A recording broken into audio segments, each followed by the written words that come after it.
Estamos de volta! Band Saúde, segundo bloco, nossa segunda parte. E aquele bate-papo, como eu sempre digo, né? Descomplicado, acessível, para que você entenda a importância da saúde, da qualidade de vida e para a longevidade, né, minha gente?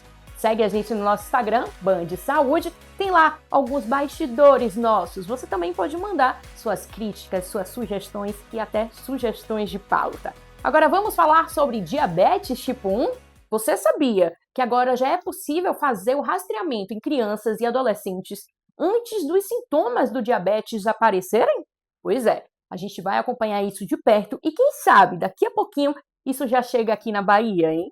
Durante muitos anos, o diagnóstico do diabetes tipo 1 só acontecia quando os sintomas já estavam evidentes. Sede excessiva, perda de peso, cansaço extremo. Era a doença aparecendo de forma brusca e, na maioria das vezes, já em situação de emergência. Mas esse entendimento mudou. Hoje a ciência sabe que existe uma fase silenciosa que pode durar meses ou anos e é nela que está a maior chance de prevenir complicações e mudar o futuro do paciente. O diabetes tipo 1, a gente não tinha muito o que fazer. O diabetes tipo 1 ele se instalava na criança, adolescente, às vezes no adulto jovem, é uma doença autoimune.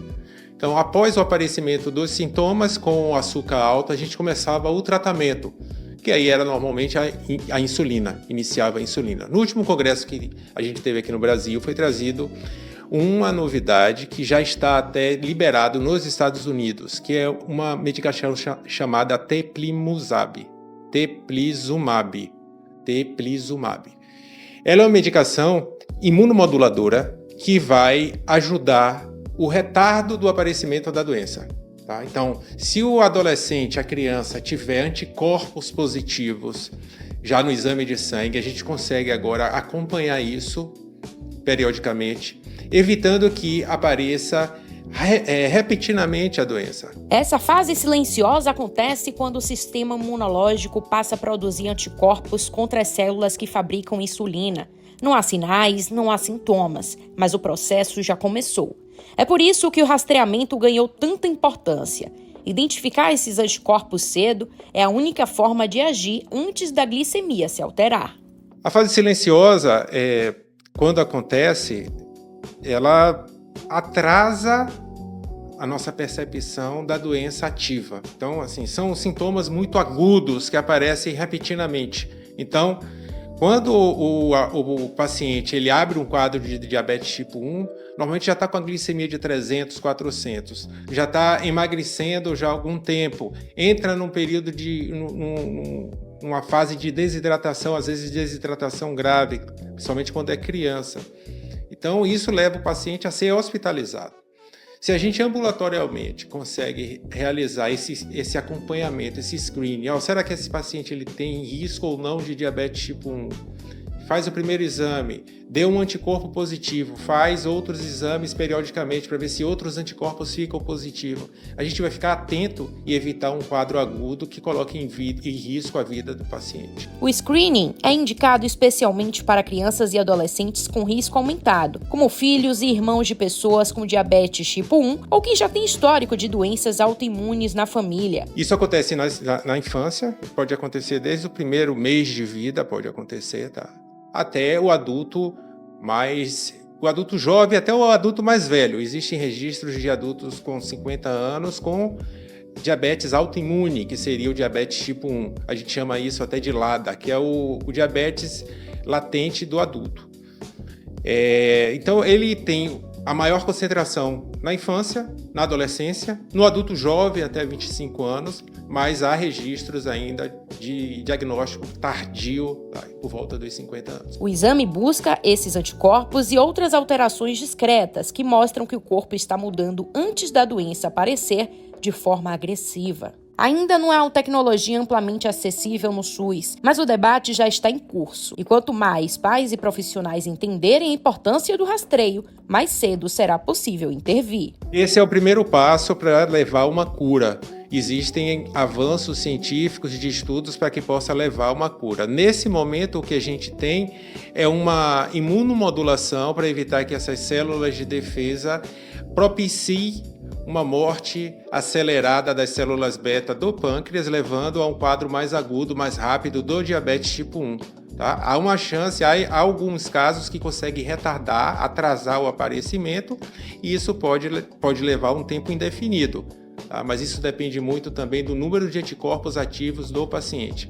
Quando são 2, dá para prolongar mais, evitar esse aparecimento agudo. Quando existem mais, quando é um ataque autoimune mais vigoroso, provavelmente a gente não consiga prolongar por muito tempo, mas com isso a gente consegue também evitar os quadros agudos que põem em risco o paciente. A prevenção do diabetes tipo 1 pode ser a maior revolução da endocrinologia nos próximos anos, porque quando a gente age antes do sintoma, a gente muda o destino. Eu imagino que trazendo essa novidade científica no último Congresso Brasileiro, que aconteceu no final de outubro, eu acredito que a medicação vai chegar no Brasil também.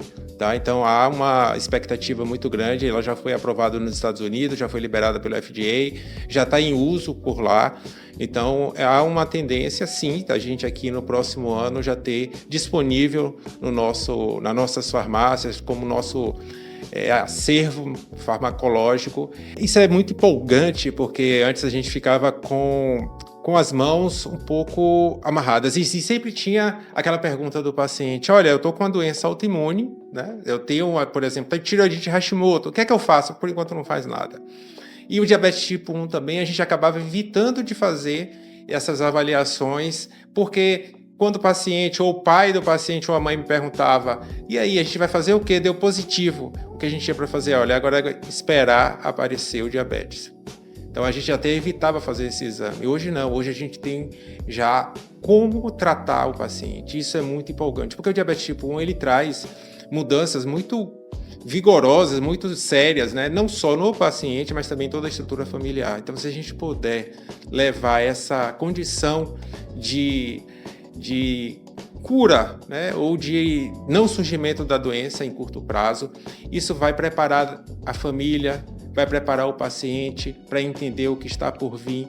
Isso vai ser fundamental para uma boa adesão, para um bom acompanhamento, né, e para medidas preventivas ao longo da vida, como, por exemplo, ganhar peso, não fazer atividade física ou uma alimentação irregular. Então, a gente consegue vislumbrar um conjunto de possibilidades para evitar que o diabetes tipo 1 surja em determinada pessoa.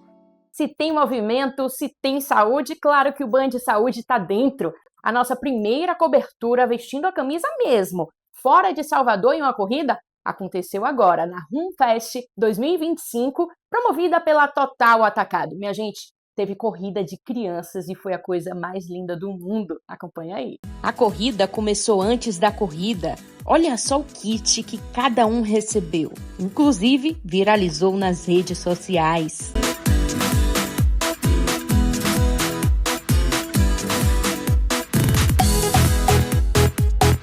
Ainda em Salvador, no carro, no trajeto longo até Lauro de Freitas.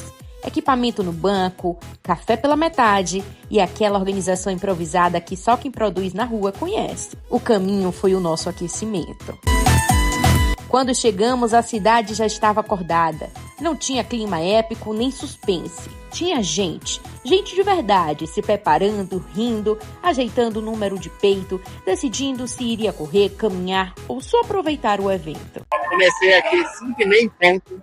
Aquecimento, preparando todo mundo para a corrida, o sol, um dia maravilhoso aqui, todo mundo com aquela energia, e é sensacional, por mais e mais eventos, colocando as pessoas em movimento, se cuidando da saúde, melhorando a qualidade de vida, isso para mim é sensacional. Eu agradeço demais a presença de vocês, tudo que nós fazemos é com muito empenho, muita alegria, tudo muito igual, sabe, não tem separação de nada, estou muito feliz de estar aqui, Lauro,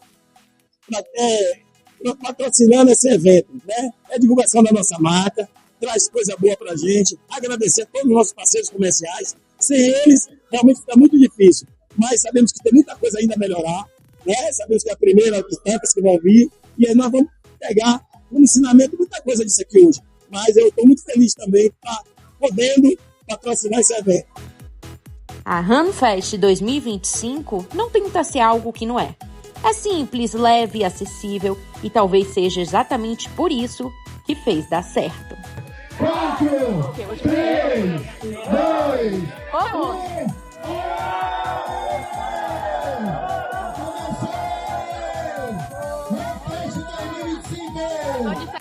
Eu também corri. Corri gravando, conversando, desviando, rindo. E é curioso, quando você está com a câmera na mão, presta atenção em coisas que normalmente passariam batido. A pessoa que acelera no último quilômetro, a outra que abre mão do pace para acompanhar um amigo e aquele grupo que veio só para se movimentar. Esse tipo de detalhe diz muito sobre o que a corrida provoca. E ainda teve a prova das crianças. Aquela sim roubou a cena. Porque enquanto os adultos calculam cada passo, as crianças simplesmente disparam. Não tem técnica, não tem relógio, não tem preocupação com postura, é vontade pura. E mesmo assim, dá pra ver a competitividade chegando cedo. Eles querem ganhar, querem chegar primeiro, querem ultrapassar, mas fazem isso com um tipo de leveza que a gente vai perdendo ao longo da vida. É ali que o esporte começa a se formar, na experiência real, sem manual, sem regra. Correr porque é divertido, porque o corpo pediu, porque faz sentido naquele instante. Quilômetros concluídos com sucesso, e agora, dando continuidade a essa experiência, eu já soube aqui que eram 1.500 inscrições, acabou tudo, botaram mais vagas, né, 300 vagas a mais, 500, e aí fechou em 2.500, e muita gente não conseguiu, ficou de fora. Mas eu garanto, outra história, a nossa primeira cobertura fora de Salvador é a RunFest 2025, claro, com o apoio da Tatá Atacado. E agora ali atrás estão sendo os premiados, né? A galera tá ganhando dinheiro, inclusive. Quem ganhou em primeiro, em segundo, em terceiro, em todas as categorias. E a gente vai acompanhar tudo. Vamos nessa. Momento da foto. Cada prova é uma emoção diferente, é largada. Eu acredito que a energia da prova, ela nos motiva a sempre estar buscando um pouco mais. Fico feliz com o resultado de hoje, tive muito trabalho, muito empenho. A RunFest entrega exatamente o que promete: movimento. Seja correr forte, caminhar, torcer ou só de estar ali. Começamos com ovos e hoje fomos representantes de outras marcas, inclusive da Terrinha, que está em 58 países, é uma marca já conhecida, consolidada, traz saudabilidade, tudo a ver com a corrida, tudo a ver com a saúde. Então, essa parceria maravilhosa, vamos aí. E para o Band Saúde, essa cobertura fora de Salvador teve outro significado. Foi uma oportunidade de ver o esporte acontecendo onde a vida acontece. A gente foi para registrar, mas acabou participando de corpo e alma. E aí que a história fica boa. Ah, gente, o programa de hoje foi incrível, né? Movimento, saúde, energia. E claro, a gente quer você assim, ó, pertinho da gente. Então segue lá no nosso Instagram, Band Saúde, Band Bahia também, e também no nosso YouTube. Curte, comenta, compartilha, se inscreve, manda pro amigo, pra amiga, pra mãe, pro pai. Mas fica aqui sim, próximo da gente sempre, viu? A gente vai terminando por aqui, mas no próximo sábado, 9 horas da manhã, sem dúvidas, você tem um encontro marcado comigo aqui na tela da Band, 9 horas da manhã, não pode esquecer, viu? Estamos juntos e obrigado, claro, pela sua companhia, a sua presença. Bom final de semana! Band Saúde, oferecimento Dr. Cláudio Falcão, Neurocirurgia e Coluna, Oral Regale, Odontologia Estética, Rejuve, Cirurgia Plástica Integrativa, Larissa Abreu, Médica Dermatológica, especialista em tratamentos faciais. Band Saúde, oferecimento Clínica Imaginar, é cuidar do presente para construir futuros possíveis. Vitor Almeida, Endocrinologia e Diabetologia. Protetize, seu recomeço é aqui. Aliança Saúde Brasil, completa em tudo. Doutora Maria Clara, neurologista especialista em dor. A liberdade de viver o que faz sentido. É se reconhecer nas escolhas, no descanso, no movimento. Aqui, a gente acredita que cuidar do corpo e da mente é o caminho para uma vida mais leve e completa. E nada melhor do que aprender fazendo, porque a teoria passa, mas a prática transforma.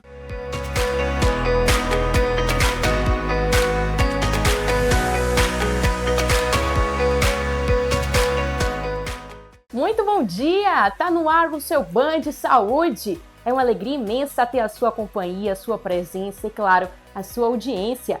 Já seguiu a gente no Instagram? Tem aqui o QR Code na tela para o nosso Instagram, Band Saúde, mas você também pode seguir o Instagram da Band Bahia. E além disso, esse programa e todos os outros que já passaram, você confere no YouTube da Band Bahia, que é Band Bahia Oficial. Agora vamos junto? Vamos nessa? Aquele bate-papo descomplicado e gostoso sobre saúde e bem-estar? A gente começa falando sobre protetização. Mas vocês entendem que vários atletas são amputados, mas não deixam de fazer seus esportes. Isso acontece por conta das próteses, mas para determinados tipos de esporte, cada protetização é diferente e isso tem um porquê. Acompanha aí. O esporte tem uma força transformadora. Ele devolve autonomia, confiança e potência. E quando falamos de atletas amputados, essa transformação passa também pela tecnologia. Hoje, as próteses esportivas evoluíram tanto que não servem apenas para substituir um membro. Elas ampliam possibilidades. Para quem pratica esporte, cada detalhe do corpo importa. Agora imagine quando esse detalhe é uma prótese. Existem modelos criados especificamente para corrida, salto, academia e até para esportes de impacto. São lâminas de carbono que funcionam como molas, próteses mais rígidas para explosão, outras mais flexíveis para estabilidade. Cada escolha muda o movimento. Essa daqui, por exemplo, é uma prótese esportiva. Ela é mais leve, flexível e feita de placa de carbono, o que dá um impulsionamento muito maior. Uma prótese para um paciente atleta vai ser um pé, por exemplo, um pé em fibra de carbono, que vai dar um retorno energético muito maior. Vamos pensar em uma mola, né? Então, esse pé ele vai ter, né, na verdade, um objetivo parecido com uma mola, que é de impulsionar o paciente muito mais rápido, mais acelerado. Inclusive, a gente vai ter pacientes aí, né, paralímpicos que correm muito mais do que pacientes que têm as duas pernas. Então, esses componentes estão aí para auxiliar dessa maneira, né? Para ele dar uma resposta energética muito maior. Assim como o joelho, né? Vão existir vários tipos de joelho e o joelho precisa acompanhar essa corrida. Um paciente com transfemoral, por exemplo. Um joelho que precisa fazer extensão rápido, acelerado, né? E o paciente consiga correr realmente. Então, são completamente diferentes esses componentes. O paciente precisa ter um para o dia a dia e outro específico para a corrida. Existe diferença entre a prótese usada no dia a dia e a prótese usada para treinar. A do cotidiano precisa ser confortável, estável, eficiente para caminhar, subir escada, viver a rotina. Já a esportiva é feita para performance. É como trocar um carro de passeio por um carro de corrida. Ambos funcionam, mas não com o mesmo objetivo. Já chegou um paciente com jogador de ping-pong, né, de forma semi-profissional, vamos dizer assim, de ping-pong, que precisava de um pé mais robusto, para que tivesse uma mobilidade melhor ali, porque apesar de não parecer, né, no ping-pong ele corre, desacelera muito rápido, precisa de um pé com muita mobilidade. Então já tivemos pacientes nesse perfil também. Corredores, jogadores de futebol de modo geral acabam não usando a prótese, né? A gente tem também alguns jogadores de futebol aqui, mas não usam a prótese durante a corrida, normalmente isso é de muleta, né? Então ele tem normalmente uma prótese mais para o dia a dia mesmo, né? E outro paciente que a gente já teve foi um jogador também de basquete. Então a gente tem que pensar inclusive nesses níveis de atividade. Porque o nível de um atleta, né, de basquete, a gente precisa trabalhar com um pé específico para aquilo ali, para um pé que vai ter mais impacto, né, do que uma corrida em si. Então ele tem uns saltos, aquilo ali de impacto precisa ser um outro pé mais específico para isso. E uma dúvida muito comum: pode usar a prótese esportiva o tempo todo? A resposta é não. Ela foi pensada para um movimento contínuo, para absorver o impacto e devolver impulso. No uso diário, ela cansa o corpo, sobrecarrega articulações e pode até machucar. O atleta precisa alternar, ajustar e respeitar cada momento do treino. Às vezes isso é vendido, né, no marketing, que todo paciente vai conseguir fazer toda a atividade. Às vezes isso não é uma verdade. A gente precisa estudar, né, o nível, né, daquele coto, o tamanho daquele coto, a mobilidade que aquele paciente tem. A gente precisa estudar cada caso para, a partir disso aí, desenvolver talvez um esporte mais adequado para aquele perfil de paciente. Não é que ele descarte isso, mas a verdade é que a gente precisa estudar cada paciente e entender de que maneira, né, qual esporte ele vai se adaptar melhor ali, de acordo com aquele nível de amputação dele. A tecnologia também está mais acessível e personalizada. Hoje, cada prótese é adaptada ao peso, ao esporte, ao nível de amputação e ao objetivo do atleta. E isso muda tudo. Não é sobre andar de novo, é sobre correr, saltar, competir e viver o momento com liberdade. Cada prótese é uma possibilidade e cada atleta mostra que o limite é só o começo. Então, o processo de adaptação da prótese em si, para um paciente atleta ou para um paciente para o dia a dia, vai ser o mesmo, né, certo? Lógico que o treino vai ser diferente, né? Mas o processo de adaptação, colocou uma prótese, para os dois a gente vai trabalhar da mesma maneira, trabalho em fortalecimento. Mas o paciente já partiu para um nível profissional, lógico que a gente vai ter que trabalhar um foco mais direcionado, como qualquer esporte, né? E agora o nosso assunto é descanso, porque o descanso faz parte do nosso bem-estar. E dormir bem agora virou luxo, né, minha gente? Quando a gente não dorme bem, a gente se sente completamente desgastado, nosso dia não rende e isso afeta a nossa memória, a nossa disposição e até a nossa produtividade. Mas se você, assim como eu, tem aquela dúvida de quanto tempo eu tenho que dormir ou então meu sono é muito leve, o que é que eu preciso fazer para mudar esse cenário? Eu trouxe as respostas. Sono é a base de tudo, mas quando a gente olha para a nossa rotina, percebe que nem sempre essa base está firme. Eu mesma tenho um relógio que avalia meu descanso todas as noites. Não é um equipamento médico, não substitui exame nenhum, mas, assim como milhões de pessoas, eu também acabo usando esses dados como um termômetro do meu dia. E a verdade é que, de acordo com ele, a qualidade do meu sono não anda das melhores. Esses relógios, o algoritmo, ele tenta metrificar, né, se realmente esses ciclos estão sendo obedecidos. Só que não tem nenhum parâmetro de fato científico nisso, tanto que grande parte desses aplicativos estão na categoria de entretenimento, ou seja, a gente não tem acesso ao algoritmo, que realmente não tem assim, a precisão que nós precisamos. E o risco desses instrumentos é gerar um outro problema que é chamado ortossonia, que é a busca incessante pelo sono perfeito. Claro, tem diversas categorias de aplicativos de pulseiras que se tem, mas geralmente eu vejo que, mesmo que não tenha um certo grau de precisão, tem algumas que têm um certo grau de precisão. Concluindo, as que têm um certo grau de precisão, mesmo assim, atrapalha, não pelo aplicativo, pelo algoritmo, é como a pessoa vai se relacionar com aquele metrificador. Fica um pouco na paranoia de querer o sono perfeito. Conversamos com um especialista para entender o que realmente está tirando o nosso sono e como podemos reconquistar uma das coisas mais valiosas da nossa rotina. Uma boa noite de descanso. Não existe saúde sem saúde do sono. Então o sono é essa necessidade fisiológica involuntária. Tentar obtê-la é não consegui-lo. Então se o sono é uma necessidade fisiológica básica, e eu trabalho com o conceito do sono sendo o quarto alimento. Então a gente tem o oxigênio, que se a gente ficar sem oxigênio em poucos minutos, coisa boa não acontece com a gente, né? Então, na segunda escala de prioridade, teria o quê? A água. Então, a gente pode ficar até alguns dias com água, mas já começa a comprometer parte de metabolismo, reações intracelular que precisa da água, né? O componente H2O para poder fazer o metabolismo. E a questão do alimento sólido. E o sono é esse quarto alimento sem o qual não existe saúde. Tanto é agressivo para o organismo que a privação de sono é utilizada como instrumento de tortura. Aí já está comprovado o quanto é danoso, né, estar sem o sono. Então, não existe saúde sem saúde do sono. Dormir deveria ser o momento em que o corpo reinicia, que o cérebro organiza o que viveu e que a energia é recuperada. Mas quando a quantidade ou a qualidade do sono cai, tudo começa a sair do lugar. Normalmente as pessoas associam como se ele fosse uma linha reta, ponto A ao ponto B, só que o sono não funciona dessa forma, não é nessa linha reta, funciona em ciclos. Então a gente está acordado agora, que é vigília, a gente vai sair da vigília para dormir, então vai passar por um processo de hipnagogia, que é essa transição.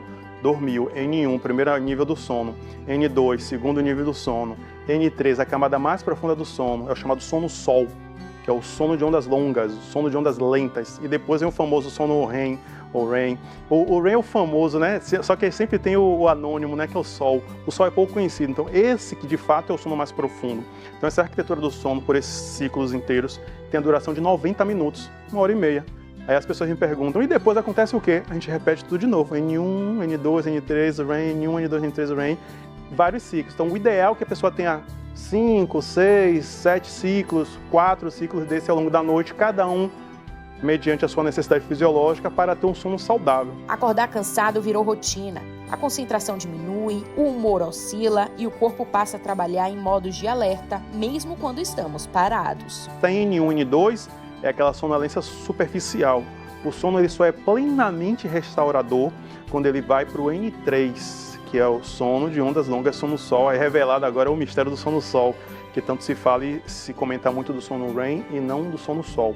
E aí, claro, a pessoa diz, poxa, eu passei a noite, dormi, acordei, e qualquer barulho acordava, que ela ficou oscilando entre a vigília, N1, N2, N1, N2, N1, N2, vigília, N1, N2, acordou, foi no banheiro, voltou, N1. Nunca foi aquela ideia do Alice no País das Maravilhas, né? Até onde você vai na toca do coelho. Então, ou seja... O sono profundo é o que repara o corpo. Já o sono REM é o que processa emoções. Quando essas fases falham, a gente sente e muito. O que é que a gente precisa? A gente precisa do completo. A gente precisa de um ciclo completo de 90 minutos, respeitando todas as fases, N1, N2, N3, REM, N1, N2, N3, REM, N1, N2, N3, REM. Isso vai durando.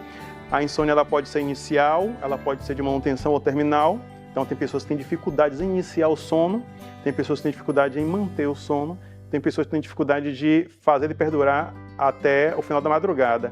Isso na literatura. Eu sempre costumo dizer que o paciente do livro não é o paciente da vida real. O paciente ele apresenta tudo junto ali, misturado. E ainda tem o ronco e a apneia, que muita gente acha normal, mas podem ser sinais de que o corpo está perdendo oxigênio durante a noite, afetando a memória, o humor, a pressão e até o coração. Você vai viajar, você não chega agora assim, entra no aeroporto, né? Você planeja. Então tem um pré, tem um check-in antes, né? Uma viagem internacional, chega 2 horas antes, 3 horas antes, 2 horas antes. E aí quando você chega num destino, você sai de vez do avião, não tem todo um protocolo, vai sair, vai parar, vai retirar as malas, ou seja, tem um antes e um pós. O sono, existe um pré-sono, existe um pós-sono. Então, ou seja, as pessoas não se preparam para aquilo que vai conferir a elas a melhor condição de uma mente vivaz, uma mente ativa, uma memória plena, um vigor cognitivo. Então, qual o horário ideal? Aí, aquela ideia etologicamente, né? O que trouxe a espécie humana até aqui? O que fez com que nossos ancestrais, por milhões de anos, chegassem até aqui? Nós somos exemplar deles, né? Chegamos até aqui. Foi basicamente uma pergunta muito clara. Se tem sol no céu, eu estou acordado, se não tem, eu estou dormindo. A partir disso, todas as outras coisas, eu crivo ao bom senso. Dizia o pré-socrático, tinha um pré-socrático, um pensamento pré-socrático, dizia assim, o bom senso é a medida de todas as coisas. Então, claro, caiu a noite, já é o momento de se recolher. Ah, Anderson, significa o quê? Que 5h30 da tarde eu já estou dormindo, eu tenho minhas coisas. Mas é o referencial. Então, ali já é o momento de ir diminuindo, desacelerando. E os sábios já diziam também que não é sábio resolver todos os problemas num único dia. Deixa um pouco de problema para o próximo dia. Por isso, dormir bem não é um luxo, é uma necessidade biológica e o primeiro passo é reconhecer isso. O segundo é entender que hábitos simples podem transformar nossas noites. Reduzir telas, criar rituais, respeitar horários e buscar ajuda quando a dificuldade vira padrão. Acordei, estou me sentindo bem, estou me sentindo revigorado, estou com mal-estar, estou com tristeza, estou com raiva. Tem pessoas que acordam irritadas. Né? Estou sentindo dor de cabeça, né? A cefaleia. Então, tem pessoas, às vezes, com insuficiência respiratória advindo de uma apneia, que tem como reflexo uma cefaleia com dor de cabeça no dia seguinte, vai até um consultório de saúde, sai com uma prescrição de medicamento de dor de cabeça, quando aquilo, na verdade, era uma apneia que não é investigada. E aí, esse medicamento gera diurese noturna, que interfere no sono. Aí eu costumo dizer, Bruna, que é aquela dinâmica, aumenta o pavio e o tamanho da bomba. Se você não entender a origem das coisas, toda vez que a gente quer o atalho, né? O atalho é sempre o caminho mais longo. E a gente não vai buscar a origem das coisas. Então, quando a gente vai buscar a origem das coisas, a gente vê a base, a raiz. Aquela ideia, né? Ou seja, sempre a gente aquela percepção nossa de que eu tenho que inserir algo de fora para organizar o meu organismo. Então, os fármacos são sempre muito bons, são maravilhosos, quando é bem aplicado. E aí, para a gente ter uma figura de imagem, uma metáfora, eu costumo muito bem, você já deve ter tido essa experiência de, quando criança, de repente, ter montado um quebra-cabeça. Todas as peças estavam ali, né? Então, você tinha que dar um jeito de resolver com as peças que tinha, porque não era uma peça adicional que você ia colocar, que ia montar o quebra-cabeça, era aquilo que era da função funcional. Então, se você adiciona uma nova peça, a tendência é que você nunca monte esse quebra-cabeça, porque cada peça que você coloca, posterga, monta esse quebra-cabeça, ele confunde ainda mais, porque aquela peça não diz daquele quebra-cabeça. Então, quando você se vale de um elemento externo, é uma variante, né, interveniente ali que interfere na equação, e que você entende, é um paradigma falso, de que eu tenho que ingerir algo para melhorar o meu sono. Nem sempre. Existem alguns transtornos psiquiátricos que geram insônia, existem deficiências hormonais que geram insônia, existem deficiências nutricionais que geram insônia, mas existe a insônia que ela não está vinculada a nada disso. Ela é comportamental, ela tem um CID específico, é o G47, e o padrão ouro. Qual o consenso internacional científico? O consenso internacional científico diz que a primeira linha de tratamento para insônia, ela não deve ser medicamentosa. A primeira linha de tratamento para insônia deve ser comportamental, por meio do tratamento comportamental específico para insônia, conhecido como TCCI. É o padrão ouro. Então, aquela ideia, se tem um consenso internacional padrão ouro, por que negamos isso? Vamos ser negacionistas agora? O Band de Saúde vai ali, já volta para um rápido intervalo, mas no próximo bloco tem esporte, tem música, tem animação. Espera aí.